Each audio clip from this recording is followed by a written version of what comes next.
Welcome to our first episode of In the Stables, Unstable Mates. We're doing our poem podcast now, trying to, get the streets to know what we got going on in-house. You know what I'm saying? We're going to be doing this monthly. I'm LB. Big Mike. Unstable Mates, baby. 9 to 99. We ride. So we're just going to this is the pilot episode. It's going to be kind of rough around the edges. So basically, what we're going to cover today is what we got going on inside the club, what's going on in the car community possibly, what's going on with Mustangs in general, and where we're going to be next. So, it's our first episode, man. This is us. So definitely. I guess we'll kick it off. Man, let's talk about, we getting ready for pitch right now, man. So we're getting ready for Ponies in the Smokies. That's a big Mustang event that's held in Sevierville, Tennessee. And so we're going to be traveling in a couple of weeks. I mean, I don't know where I'm going. Wait, before we even get to pits. Yeah. We got to have the pre-party. That's right. The pre-party. Yeah. So we can at least vibe. Yeah. Yeah. Get an understanding of the amount of fun we're about to have. Yeah. Like we always do. Right. And right. Club members. Yeah. Nikki. Brian. They hosting. Yep. We'll be there later. So looking forward to that. Looking forward to that. It's exactly. Gonna be pretty awesome. It's going to be pretty awesome. So this is just as of today's filming that's going on this evening. So it's going to be a lot of fun. So that's what we try to do is have a pre-party that way we can kick off. Basically, it's helping us kick off show season 2. So we got a few things lining up right now. Show wise, car event wise or whatever, we just had our first of the year Top Dog at Bethlehem. Shout out to Top Dog Tavern in Bethlehem. Mm-hmm. We do that once a month. But coming up next month, they're having their open the patio party. So come out for that. And it's going to be April 4th, I believe. It's the first Saturday. Make sure you make it out. If you're looking for something to do, come out. It's a pretty decent sized show. So we're actually going to incorporate our hangout there since it's falling on the first Saturday. So yep. Make sure you come out to that. We had a pretty good turnout for the last one, man. Yeah. I thought it was pretty dope. Yeah. So let's keep up the momentum, man. Let's just come out and show some love for the Mustang community. Yeah, I was late as usual. So and this guy is always this is theme, Big Mike's late. I got there. You can count on that. I got there when it counted. But we all know Eugene is going to travel 3 hours. Yeah. And get there first. Yeah. Shout out to him. Shout out to Eugene. But I got there. You was there. There, even though you live like closer than everybody else. Hey man. So we're doing too much right now. I'm telling the truth. But hey, it's all good, man. It's all good. So we cooking up some stuff for this year, man. We also got a show coming up later on in the year. And I let the cat up out the bag about that as more details roll out. So we doing our own thing this year. We're doing our own show this year too. So look forward to that. Look forward to the deets on that. And everybody's starting to build their builds coming up for these upcoming events. So starting to work on their builds. Riley, you got a thing going on right now? Man, I'm supposed to be, everything goes well. Calls, hey, why do you always got to put I'm just saying, like man. I'm just going to say, this dude, pick one and work on it, man. Man. Hey, I'm saying it because... Is it a real problem, though? It is a real problem because, I'm going to tell you why it's a real problem. Because you can't tell me, like, every time we finna go to a show, I'm like, man, I got to jump a call. But you got like 10 calls. You got to jump off. Listen, it's like all your batteries are dead except for the one call, man. Jump the cars off. I just buy a new battery. If any trick or charge companies out there want to sponsor us, man, holla at Big Mike. I'll put the link in the description. I'll put his address down below or something. Just reach out to this cat and donate this guy a trick or charger or something. You know what I'm saying? We might have to do a car wash or something. But we got there. And that's what counts.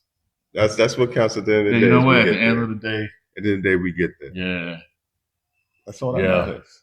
No, but all right, cool. But hey, you appreciate you showing up, man. That's cool. I appreciate you having me show up. Because you damn sure did call me and was like, "Yo, get your ass up." I started to. You did actually. Actually, I did. You did, and I really was turning over. I really was in my third nap. Bring the Fruit Loops with you, man, or something. Hey, I get it. You're a busy dude. I got that. No stress. You're a busy cat. And I'm always there. That's what counts.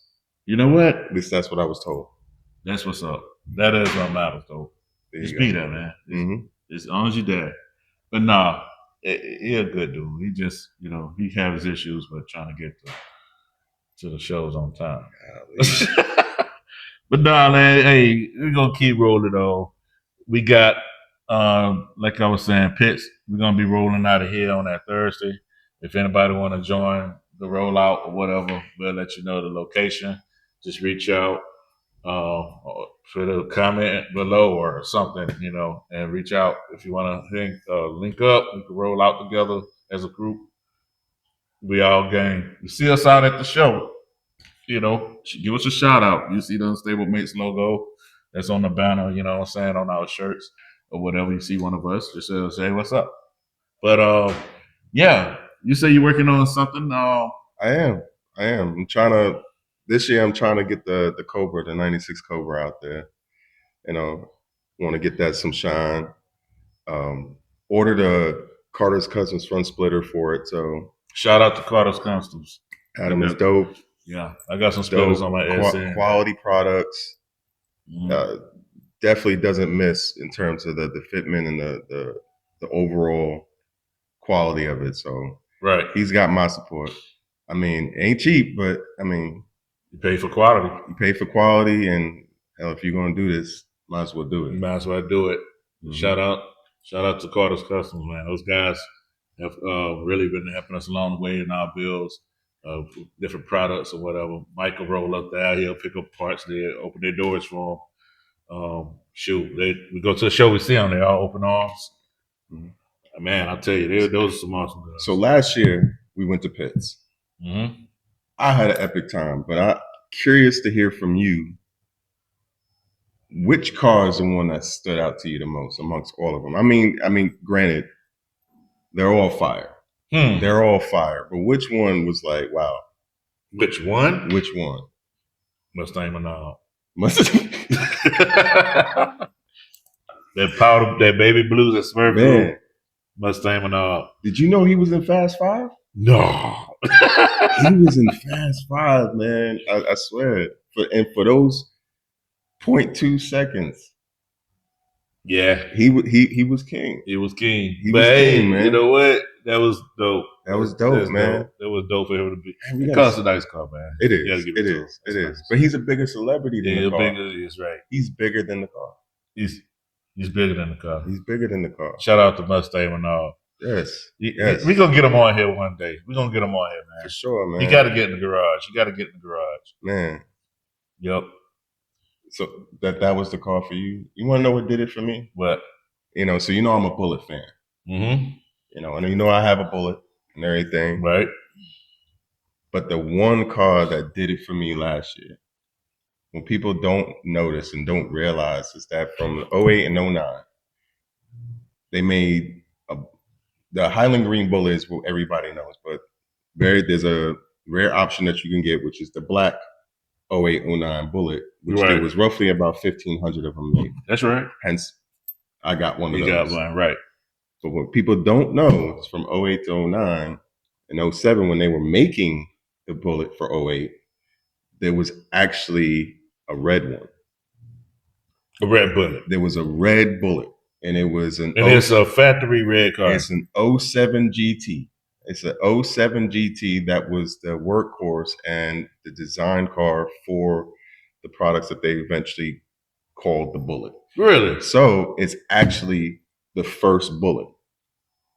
And it was at Pitts last year. And the guy that actually, I'm not sure if he owns it or if he's actually the handler or curator of it, he actually brought it there, and it was dope because I got to talk to him. He let me get in the car, and it was interesting to see how that particular 07 GT and all the little details that eventually were the Bullet were all placed on that car. Wow. And to see it and think, oh, maybe it's just a red GT. It's not. It's the actual first bullet. It was just in red. I didn't before see they it. actually officially dropped the bullet. Okay. So that was dope. That was the car for me that I was like, I've seen it and I've heard about it. I seen a clip in it in a magazine a long, long time ago. Yeah. But to actually physically see it there and actually get the chance to actually get in it was kind of cool. So nice. that was the car for me. Out of all the fly cars that were there, that was the one car that I was like, that's super rare. Yeah.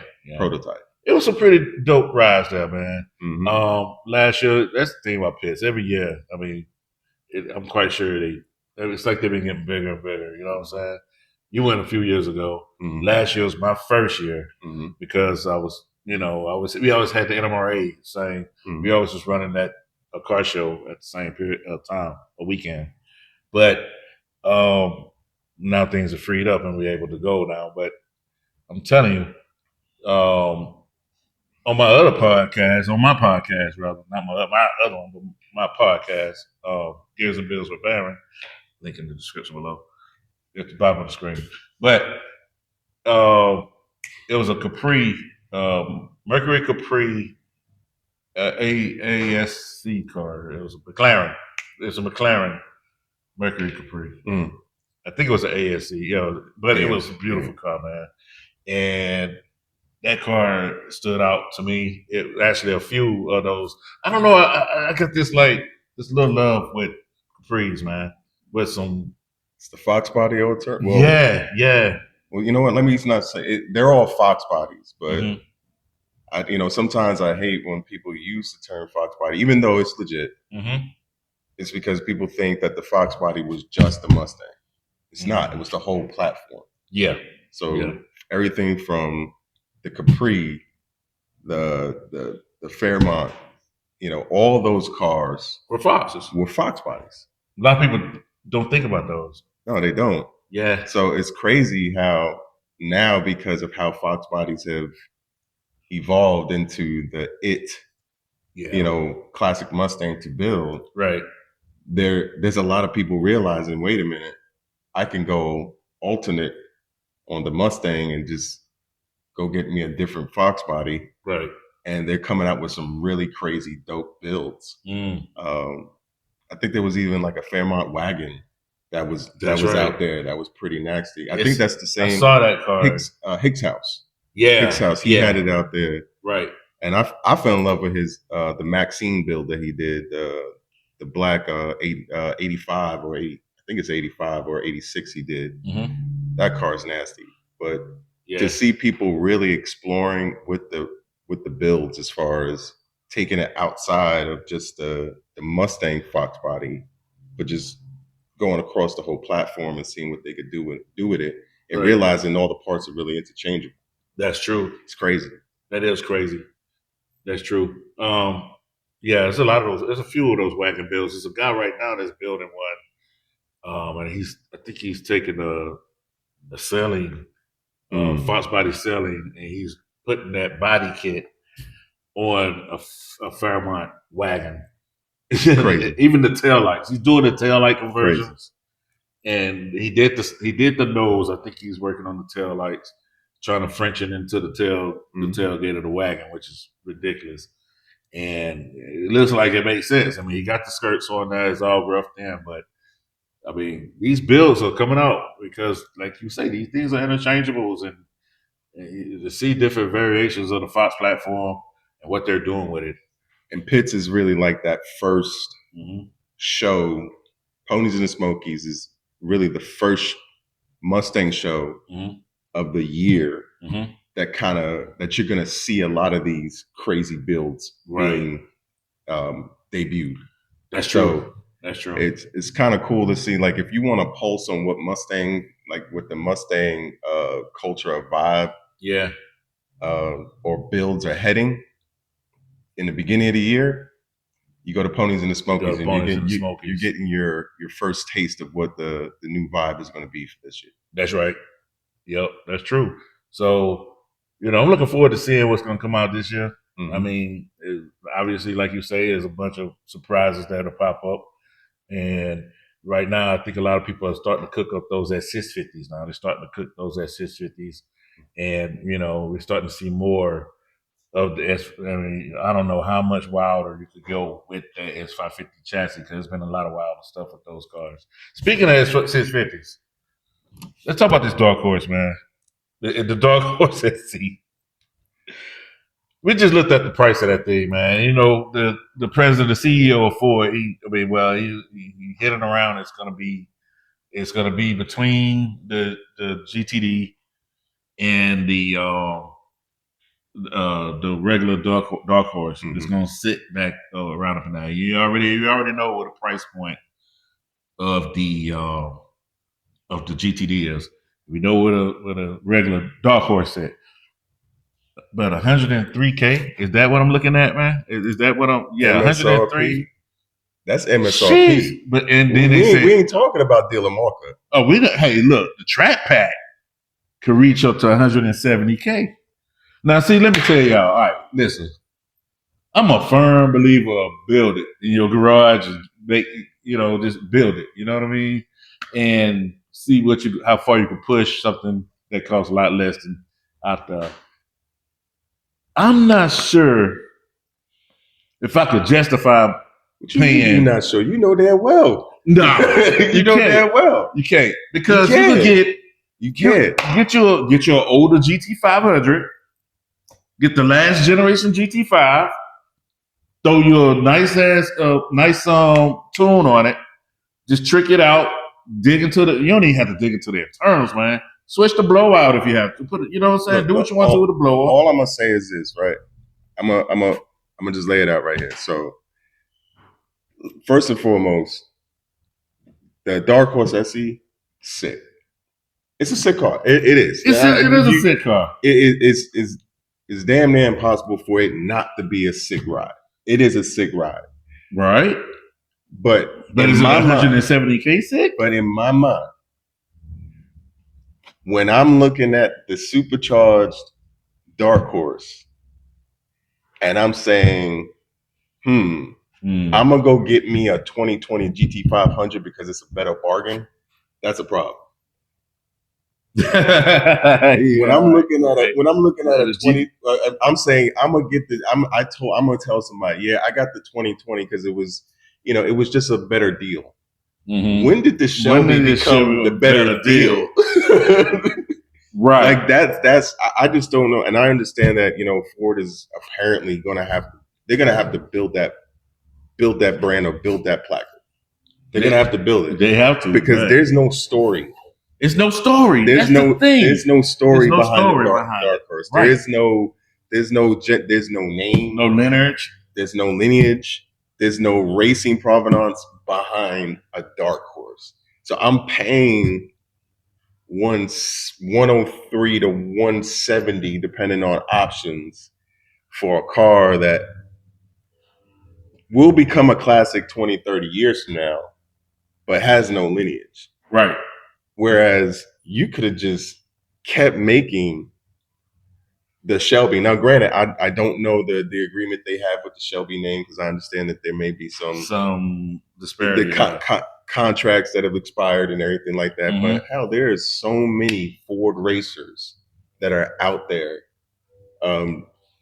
Ford racers and Ford brands that are out there that you could have really turned that car into. Yeah. I mean, Vaughn Gittin's killing it right now. Me personally, that new Spec 5, woo, that's a problem. That's a problem. I can't say this because it's in allocation right now, but we do have something coming to the stable. Hey, listen, in a few months, we'll see. I'm just saying, I get more excited about the Spec 5, and part of that is because you got Vaughn Gittin, the name, the lineage. You got a whole a drift community.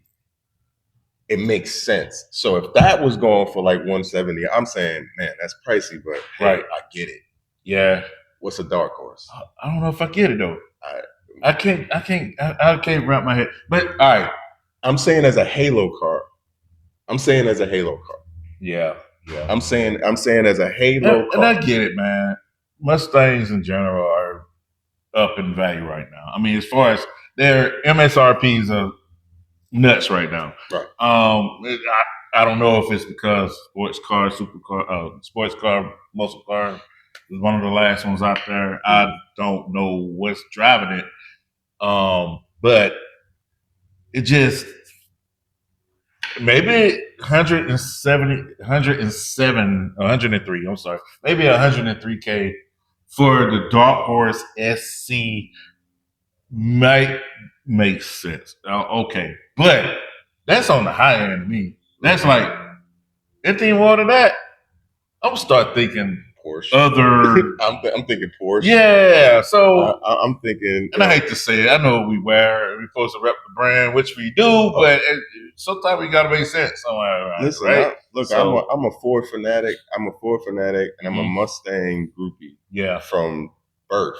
Right. But I appreciate, respect, and I love cars as a whole. And I'm just saying, there is a price point.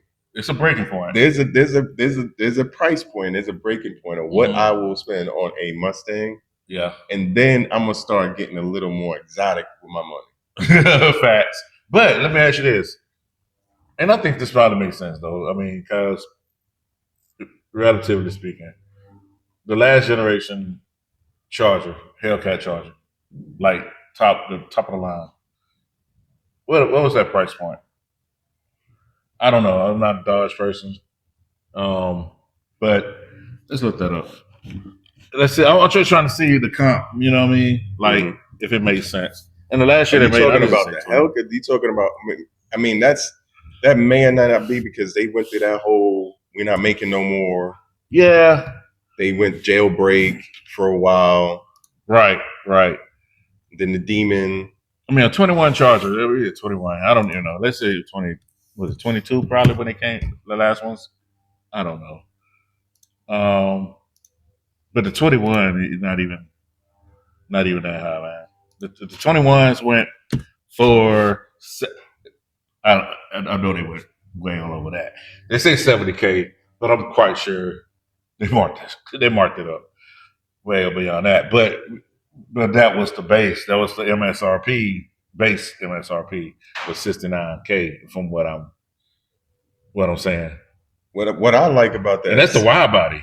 Yeah, that's crazy. Yeah, but what I like about it, I mean, the Dark Horse is what it is. But you know what? When I look at a Dark Horse, even the supercharged one, to be quite honest, I think that I always say every Mustang generation grows on you. I remember when the SM95 first came out, and people were just like, "That's not a Mustang. It don't look like a Mustang." It is. Yeah. That it actually became my favorite.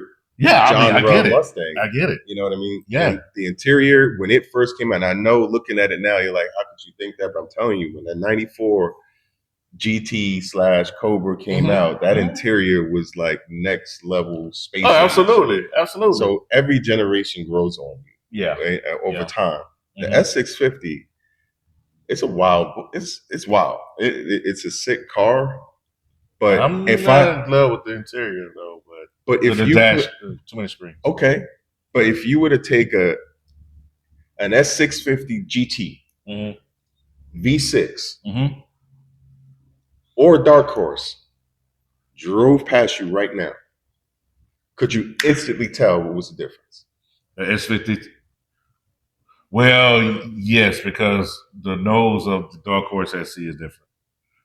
How different? What's different? Well, the angle of the grill, slightly different. Yeah, okay. I didn't say if you went to the showroom. But if it glance and blow, if it was driving past, could I tell the difference? No, I can't. No, but not a glance and blow. And I just feel like if I'm gonna spend $103,000 to $170,000, I'm gonna save some more coins and get. I need you to know what I'm driving. I need you to know, like, you ain't gonna make a mistake between a GT and a Shelby. That's a Shelby driving past. Let's see. Yeah, I agree. When I see a Dark Horse, I may not realize that's a Dark Horse until maybe it stops. I look at it, double take. Oh yeah, it has the blackout this, and oh yeah, there is a little horse. That's a Dark Horse. Yeah, that makes sense. But I don't know. I don't know what I really don't know. I like the name. I felt like you should have did more for the price point. I can see that. Give me more flair. I can see that. Give me Spec 5 flair. Give me the GTD. Yeah. Oh, there's no mistaking what that is. That is pure flair on top of performance. It's like with the Dark Horse, I don't see it. It just looks like somebody bought an X650 GT and spent about $1,500 worth of aftermarket little knickknacks on it. Yeah, I get it. That's just me. Sick car. Don't see paying that much money for it. Yeah, that's just me. But at least, give me a Shelby. The GTD though. Let's talk about that for a split second. Can you justify the price tag on that? Trick suspension, transaxle. You know, they got the funky arrow on it. Wide body. Yeah, I can. You know what? Because I think it's beyond Mustang. Yeah, it's beyond that. Like, if you really look at what the GTD is, it's what it was designed. It's a supercar with Mustang clothes. There you go. It's really. I look at, and this is going to sound crazy, but the GTD is about as a Mustang as a Mach-E. I get it. I mean, they both Mustangs, right? I get it. Yeah. But we know the GTD is another animal. Is a completely different animal with Mustang clothes on. Yeah. Yeah. So it's the price point that they're asking for it. Yeah. Makes sense based on all the technology and that's in it. It's a wild car. Yeah. I mean, they could have called that. There's a lot of development in that car, man. From the suspension setup. They could have put a freaking GT40 next generation body on it. That's what they could have done that, but at the end of the day, it's probably one of the more impressive cars that Ford has ever put out, technology wise. I agree. Overall performance, it's crazy. I agree. You know, the fact that they called it a Mustang, that was interesting, because just like calling it a Mach-E, a Mustang Mach-E, it's not a Mustang, but it's a Mustang. Okay. It's one of those. When you're saying that it's over 300,000 for it? Yeah. Okay, I get it. I was never intended to buy that. Yeah. Yeah. But I'm gonna have the poster on my wall. You know what I mean? Like that sort of thing. Yeah. You know? Yeah, I agree. 100%, man. I agree with that. Cool. But hell, man, that's what's up. Real quick, we'll get into what's going on. The car scene in general. Right now in Atlanta, the scene, it's like last night, it was like 5. It was actually 6 different meets in Atlanta last night in general. Just as far as flyers I've seen, there were 6 at the same time going on in a. You know where I was? So, where? My bed. Yeah, me too. I was tired. I agree. I had a long week, but I think right now. But it is dope that we're having this early in the year that we're already having that many shows. I'm getting 2012 vibes right now. Yeah. I'm getting 2012 vibes because 2016. Let's go 2016. You want to say 2016? I'm gonna say 2016. That was a good year for you, right? That was a good year. That was a good year. All right, yeah, I can rock with that. But 2012 was that. Yeah. We was at Pleasant Hill. Yeah. Deep. Yeah. But I think the depth, like those bigger meets, night meets, was the thing then. Now it's a lot of little mini meets popping off. They even got girl meets, all girl meets now. Hell yeah. That's popping off, that's cool, man. And it's something for everybody out there, man. And we'll be putting them up as we go along. If we end up going to, that's what we're gonna do. Just follow our calendar, follow the page. Follow the Instagram. We'll put up wherever we are on the Facebook page, on Stable Mates Mustang Club fan page, or the Instagram on Stable Mates Mustang Club. Or check us out. Like I said, this is going to be on the YouTube channel. We also have TikTok. We're on all the platforms, so you'll know how to find us. But shout out for Sean for letting us hang in his space. We call this our clubhouse, this is where we have our bar days at. He got the lift, and we come here. We try to come here during the show season every month, whatever. But to do a little, mod days, and then we have our cookout here or whatever. So, but hey, it's always fun, and we're just looking forward to the next one. So, shoot, it's the first one, man. Anything else you want to put out there on this for the month? Man, this is all fun.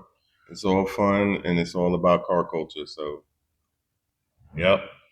And we're looking forward to having guests and everything. We want to talk about people's builds. And, yeah. Club-related news. Right. Mustang-related news. Car-related news. Car-related news. Like I say, this is rough around the edges because it's the first one. For the more we do this, the more streamlined it's going to get. You know what I'm saying? So there we go. JT, he'll be probably popping up too. Mm-hmm. And we'll probably be throwing some pro tips and stuff. But we got to get a shorter chair for him because I ain't trying to have him like. We can say Indian style on the floor and still be. Exactly. Still be. He's too tall. He's too tall. Yeah, we'll put a stool back in. Exactly. Cool. All right, man. Well, we're going to sign off. We got a cookout to go to. All right. Hey, Unstable Mates in the stable. 9 to 99. We ride. Peace.